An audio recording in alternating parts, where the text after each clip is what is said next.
Jackson County, Georgia lies in the northeastern part of the state where the flatland of the south meets the tall mountains of the north.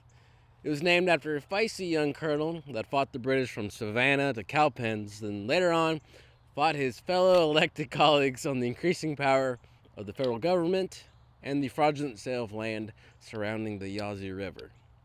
But years later, long after the Civil War, Jackson County had become a quiet and rural part of the state where bootleggers and chop shops operated with relative freedom, with the local government turning a blind eye because A, they were either making money from it or they were too afraid to carry out the law.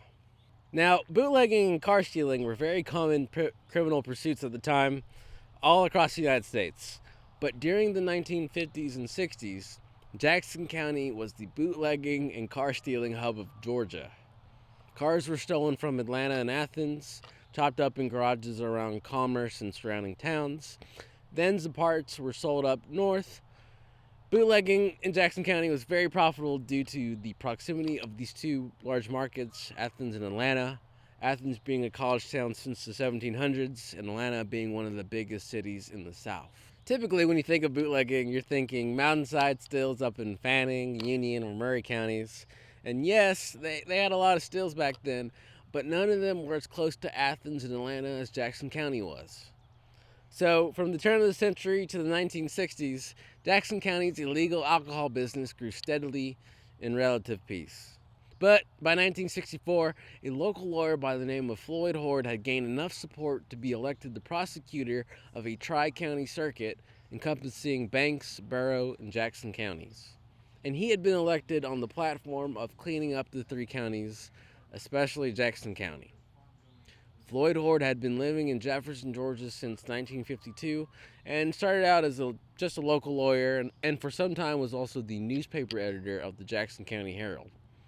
As both a lawyer and newspaper editor, he did his best to call out the bootleggers, to call out the corruption of the county's sheriffs and judges, so as to make the county a better place. Well, in 1964, he got his chance as the Tri-County prosecutor and started to have police carry out raids all throughout the area. From 1964 to 1967, Horde had brought over 130 bootlegging cases to court, which was a crazy number at the time. One of the difficult parts of his job was not finding bootleggers or having evidence against them.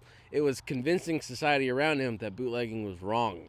Most folks at the time had no problem with bootlegging and just turned a blind eye to it. Horde had a tough time convicting bootleggers because many juries just didn't want to convict. By 1967, Floyd Horde was still fighting, however, and he had turned his sights on a bootlegger named Andrew Clifford Parks. Parks was the bootlegger that lived in Pendergrass, Jackson County, near to the border with Hall County. Parks was the man known with the biggest bootlegging operation in the county. So in May of 1967, Horde carried out a raid against Parks, seized over $21,000 worth of beer, and padlocked his yellow house where he had sold alcohol. About 3 months later, Floyd woke up one morning, had breakfast with his family, and he got into his car to go to work. And when he turned on the car, he also turned on 10 sticks of dynamite, and he was killed in the blast. It wasn't long before they found out who'd done it. It was four men by the name of Doug Pinion, George Worley, Lloyd Say, and John Blackwell.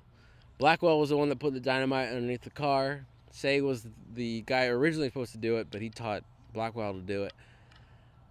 Worley was the fellow who knew where Floyd lived, and Pinion was Parks' right-hand man. He was the go-between, designed to keep Parks insulated from the three other guys.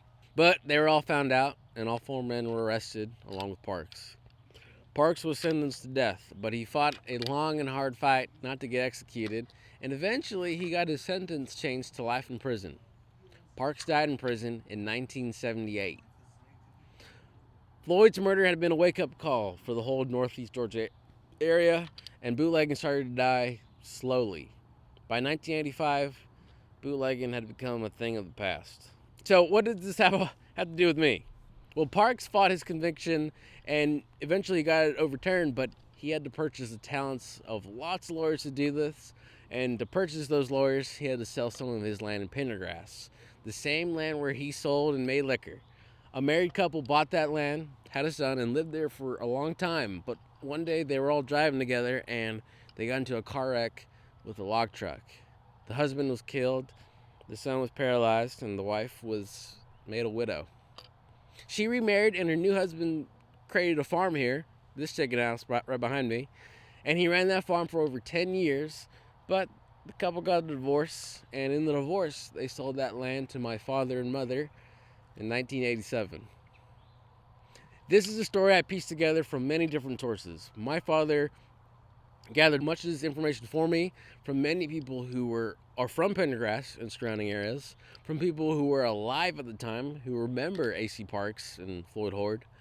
But I wasn't able to complete the story until I told my boss about it, and he told me that a local journalist had recently written a book about the murder of Floyd Horde. So, thank you, Ken.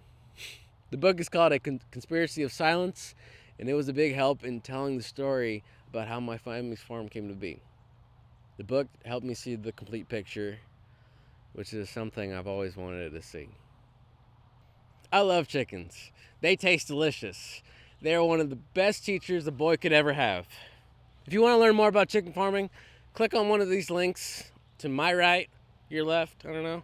I have a lot of videos about the different jobs a breeder farmer has to do, and hopefully you can learn a little bit from one of these videos and learn more what it's like to be a breeder chicken farmer.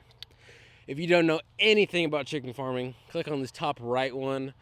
This video shows you all about the different types of commercial chicken farms. It's a great start.